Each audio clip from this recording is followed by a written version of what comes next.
Madame, Messieurs, bonjour. Très chers internautes, je me sens heureux de pouvoir prendre parole en ce moment même et surtout pour parler des dossiers brûlants ou de l'actualité qui fait la une à travers les différents médias. Mais avant tout, j'aimerais vous dire que je vais parler des différents projets initiés par le président de la République dans l'espace Grand Kassai.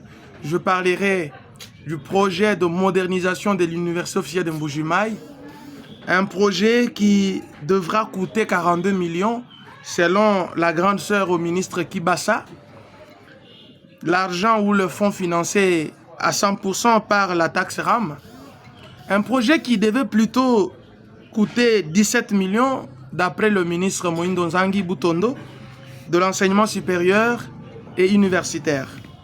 J'ai mené mes investigations, non seulement en tant que journaliste, mais en tant que propriétaire ou en tant que citoyen de la province du Kassai oriental, parce que nous avons des journalistes qui viennent de Kinshasa, ou ceux qui habitent l'Europe, qui habitent Kinshasa, et qui viennent en Mbuji-Mayi parler de Mbuji-Mayi ici même, sans aucune maîtrise de la réalité de la vie de Mbuji-Mayi. Donc je vais revenir sur ce projet, 17 ou 42 millions, qui dit vrai ou qui dévoile exactement la vérité. On va essayer de parler de ce projet qui a été lancé un certain vendredi, le 1er avril 2022, par les autorités académiques de l'université officielle de Mbuji-Mayi, projet qui devra ou qui pouvait en fait être financé ou exécuté, j'allais dire, financé par le gouvernement, mais exécuté par ZS Africa Solutions, une firme russe. Mais actuellement, on constate CRP Construction. Est-ce qu'il y a eu passation de marché, sous-traitance ou quoi? On va évoquer cet élément. Mais dans la première étape, il était prévu l'érection de 16 amphithéâtres, de salles, des restaurants. Il était également prévu plusieurs hommes pour étudiants. C'est là, dans un espace ou dans un timing d'une année seulement. Est-ce qu'on est à ce niveau-là? Ce sont les questions que nous allons pouvoir nous poser. Est-ce que le gouvernement qui finance à 100% ce projet a fait ses attributions ou a accompli ses attributions comme gouvernement en appuyant l'entreprise qui a gagné le marché?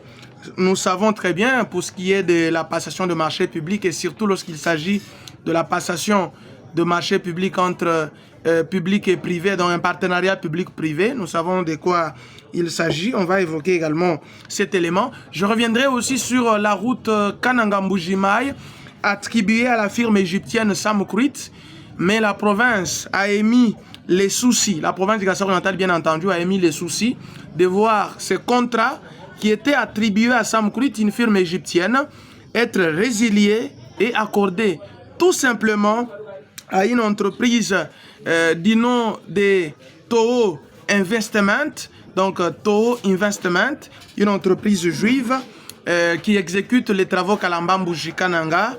Et ben, c'est déjà un montage de BSECO et le ministère de Finances qui dirige le ministre Kazadi, voilà, Nicolas Kazadi.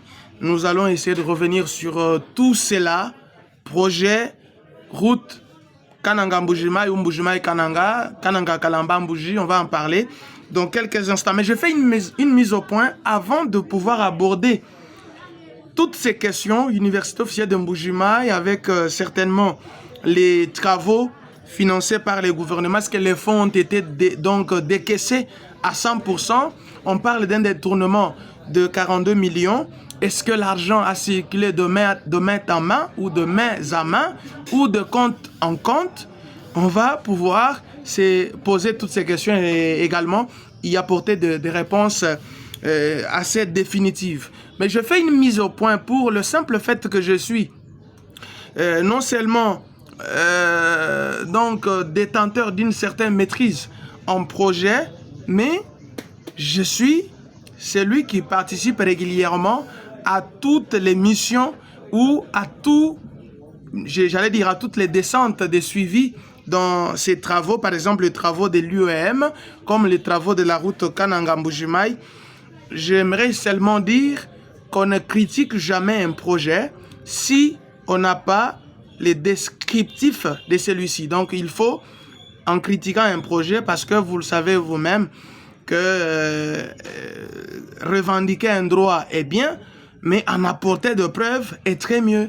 Donc, si vous dénoncez un détournement dans le projet qui sont implémentés actuellement au Kassai oriental, vous vous arrêtez à la première étape de dénonciation. Mais même celui qui dénonce court un risque énormissime de tomber dans ce que l'on peut qualifier dénonciation calomnieuse. Parce que vous dénoncez, mais vous devez aussi avoir de preuves. Est-ce que vous connaissez le protocole d'accord signé entre l'entreprise ZS Africa Solutions, une entreprise russe, et le gouvernement congolais pour la réhabilitation et la modernisation de l'université officielle de Mbuji-Mayi? Êtes-vous au courant de ces protocoles d'accord?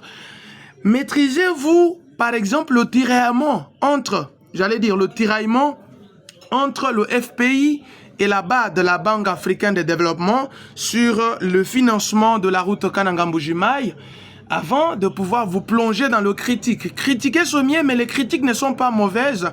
Mais si elles sont objectives, elles sont nécessaires. Mais dès qu'elles portent un certain germe de subjectivité, un certain germe de négativité, parce que ici ça profite au président de la République, qui a quelques jours, mieux quelques mois, pour pouvoir prouver sa base, pour qu'elle puisse encore une fois de plus renouveler sa confiance, parce que les élections sont prévues en décembre 2023.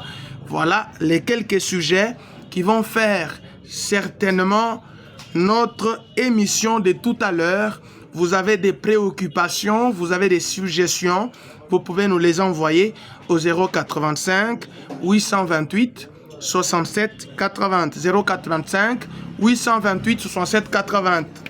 Ce qui est important à retenir, c'est que même celui qui n'est pas médecin prétend prescrire des ordonnances à ses patients, donc prescrire des ordonnances alors qu'il ne sait pas les dangers que court celui à qui il a prescrit cette ordonnance. Même celui qui n'est pas journaliste prétend maîtriser les codes d'éthique et de déontologie journalistique alors qu'il n'a jamais une fois été journaliste. Donc le code appartient aux journalistes, ce sont eux qui maîtrisent le code. Même celui qui n'a jamais une fois été ministre prétend aussi maîtriser les méandres de la gestion d'un gouvernement du pays, alors que vous vous appelez ministre, vous devez savoir comment la chaîne de dépenses travaille, fonctionne, etc.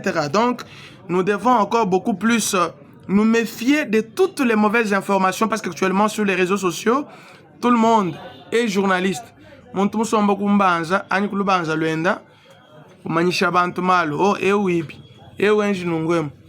détournement, par exemple, mon projet, mwenza kudi ministère ya ITPR, wenda ufika kudi ministère ya finance, ufika kudi premier ministre, ufika kudi premier ministre, ufika kudi président de la République. Baloba mo implémenter, parler d'un détournement, il faut en tout cas être très intelligent pour parler du détournement. Donc j'ai besoin de vos avis, je vais donner mes avis comme scientifique, comme journaliste, comme investigateur, comme analyste avéré. D'ici quelques minutes, prenez mon numéro 085 828 67 80. Je sais au moins que le jour du lancement du projet de l'UEM, le vendredi 1er avril 2022, l'entreprise ZS Africa Solutions avait dit que le travaux était déjà financé à 100% par le gouvernement, mais dans sa sortie médiatique, Moïse Donzangui a soutenu que les travaux n'étaient financés qu'à 18%, justement, et que les travaux exécutés actuellement sont ou correspondent exactement aux travaux déjà réalisés. Merci à vous tous. Vous avez mon numéro. Vous ferez mieux de m'écrire pour que nous puissions encore plus se partager. Demain ou après-demain, je reviendrai pour étaler toutes les données, étaler toutes les informations, toute l'évolution sur les faits. UOM, 42 millions ou 17 millions, qui a menti l'autre. On revient également sur la route Kananga-Mbuji-Mayi, Kananga-Kalamba-Mbuji dans un instant.